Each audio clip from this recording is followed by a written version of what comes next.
Hi everyone, I hope you're all doing well. I am just sitting down actually to get ready to film another video, but I just thought I would film this and get ready with you guys sort of casually. I do have a mix of old and new makeup, but it's probably gonna be on the shorter side and just kind of like a casual get ready with me. I'm starting out just to prime the skin and add some glow with the Auric Glow Lust. Of course, this is the shade Selenite. This is my winter shade. My summer shade is Pyrite. Selenite has more of a peachy undertone and Pyrite's more olive, but I love them both. Actually, I think I'm gonna take a little bit more on a paddle brush just because I don't feel like getting it all over my fingers. Something unique about this is that it actually blurs pores. A lot of illuminating primers can highlight pores, but this one doesn't do that. It just kind of fills in the pore area so I can apply it across my cheeks and where I have more visible pores. For foundation, I actually have a new shade of the House Labs Triclone Skin Foundation in 190 Cool. And I picked this up, or rather they sent this to me. I've reviewed this before a year ago when it first released. But the shade I got then was the medium olive tone, I think, or the light medium olive. This is a light olive tone. Their shades I find to be a little bit tricky, so it's better to read the shade descriptions rather than go by warm or cool. I find that to be a little bit tricky, but this is, like I mentioned, 190 light cool. And I think this is going to be a good match for me. I just want a really, really thin application, so I'm just gonna kind of dot it across my whole face. When I reviewed this, I mentioned that I think House Labs goes by the MAC scale of color. So cool for them is actually more yellow toned and warm is pinker toned. A lot of brands flip that, which is really confusing because there's no necessarily industry standard for this, but yeah. This is also a dewy foundation, at least on me. I remember really liking it, but it got shiny when I reviewed it. But my skin's a little bit drier lately, so I think it'll be good. I'm using the Real Techniques 083 brush. I really like this brush. It came in a kit, their new nudes kit.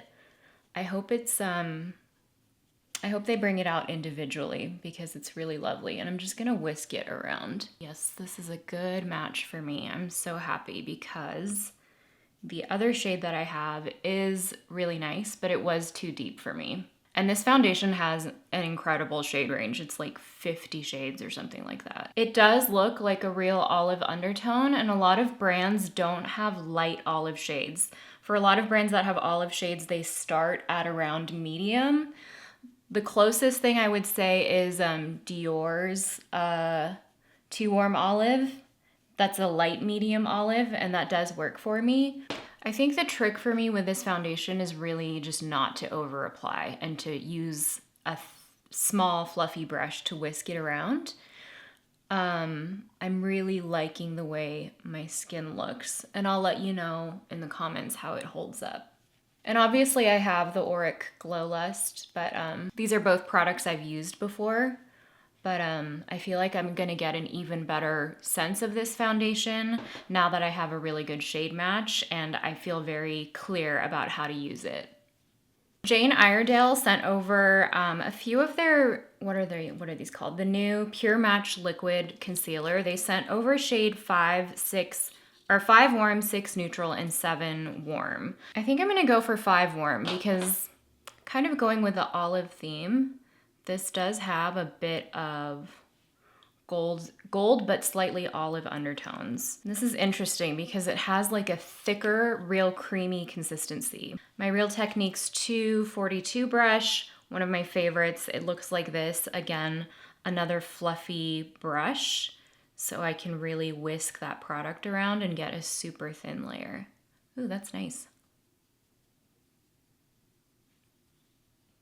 It's brightening, but it's not too brightening. Like, it doesn't look unnatural.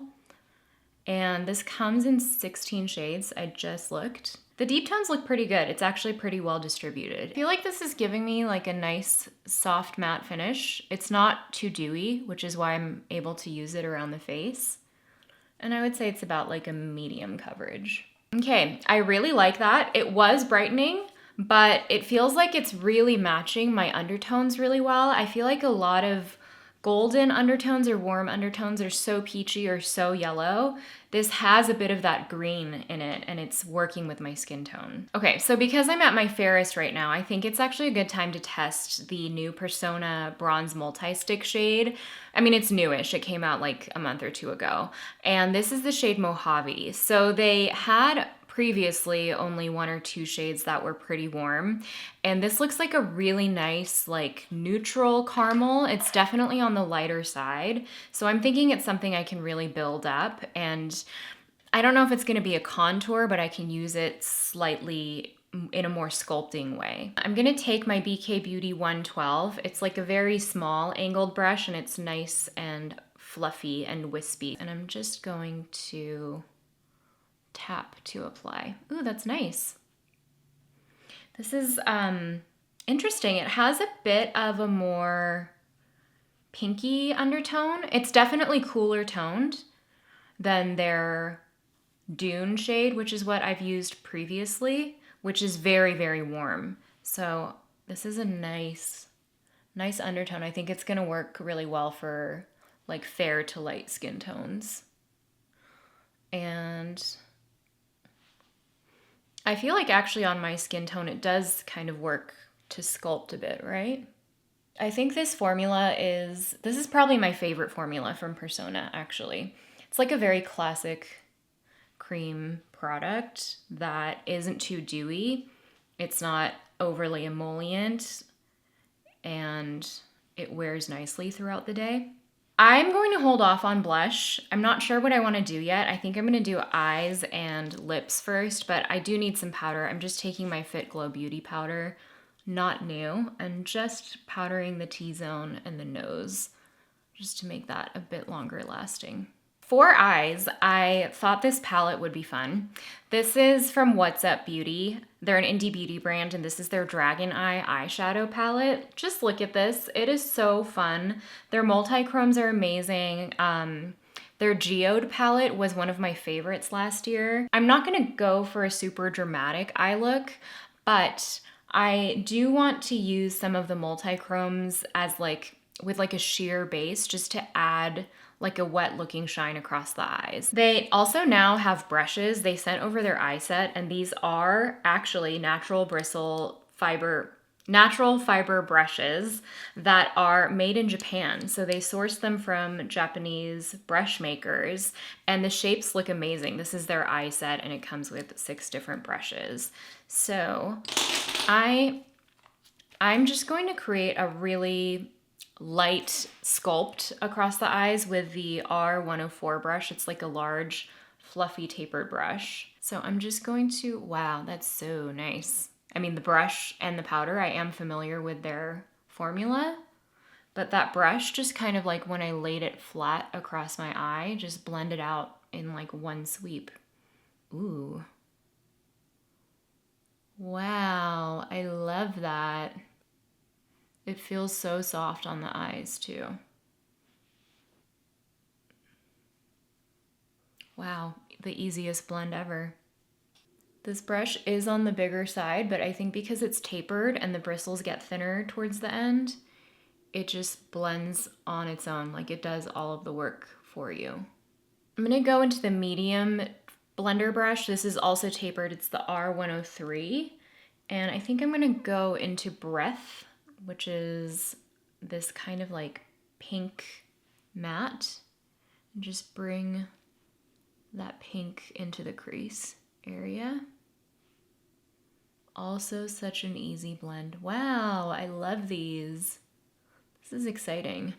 I'm not gonna do a real complicated eye look today just because it's not that kind of day, but I'm just gonna say these blend beautifully.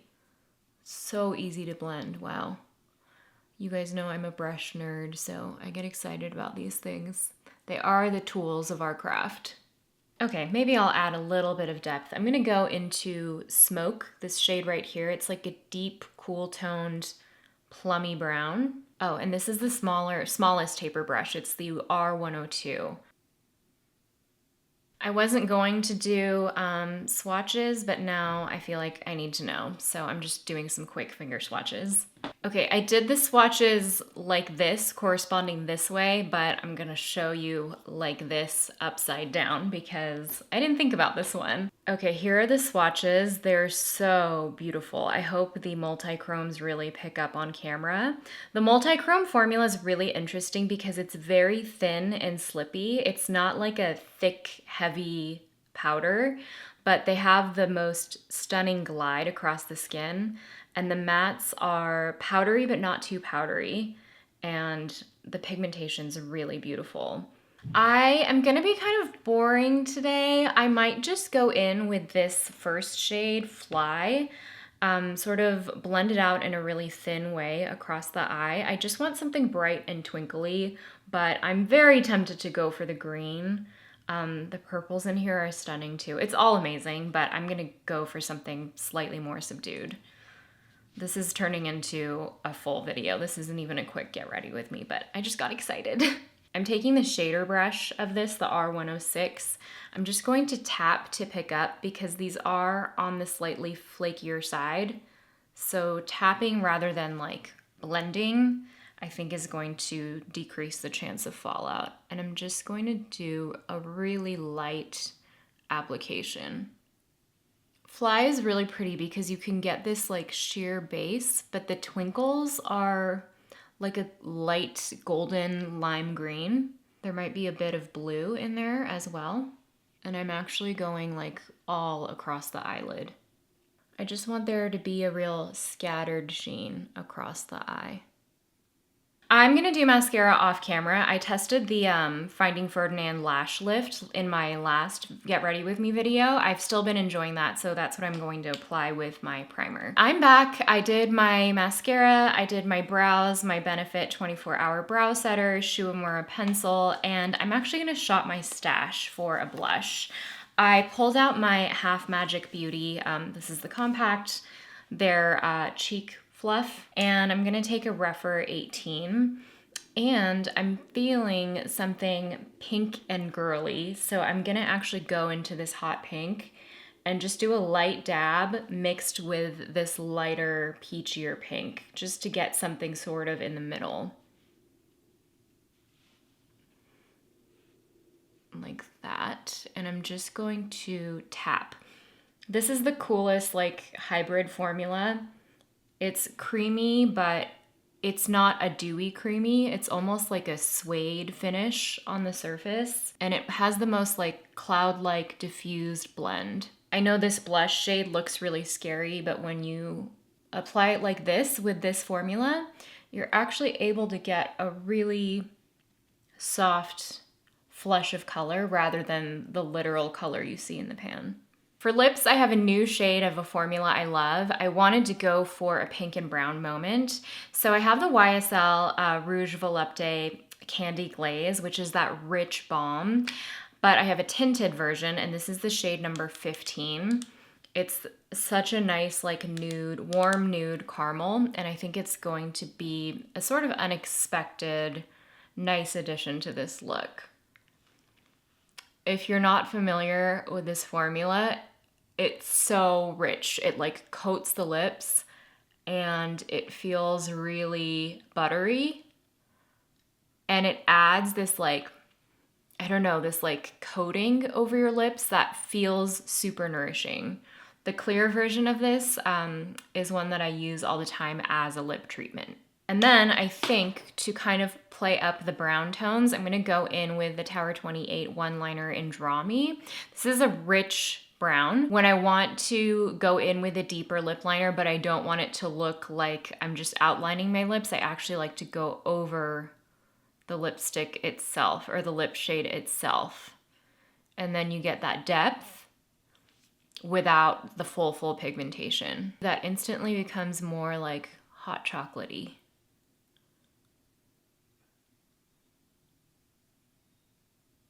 Just cleaning up with the tiniest touch of concealer just to brighten the outer corners of my lips. Just opened a new, oh my God. Just got a mouthful of setting spray. Oh my God. All right, that is it. I just opened a new bottle of the Charlotte Tilbury setting spray. It's the best. Okay, that's the look. I'm really happy with how this turned out. I like everything I used. Again, some new, some old, but I'll leave a pinned comment below on how everything wore. And thanks for watching and hanging out. The video that I'm filming next, that I got ready for, is actually a fragrance video. You'll probably have seen that one before this one. I'm posting that before, but I'm really excited about it. It's a huge roundup. If you haven't checked it out already, do, because it's a good one and I've put a lot of work into it. So thanks again for watching, and I'll see you in the next one. Bye!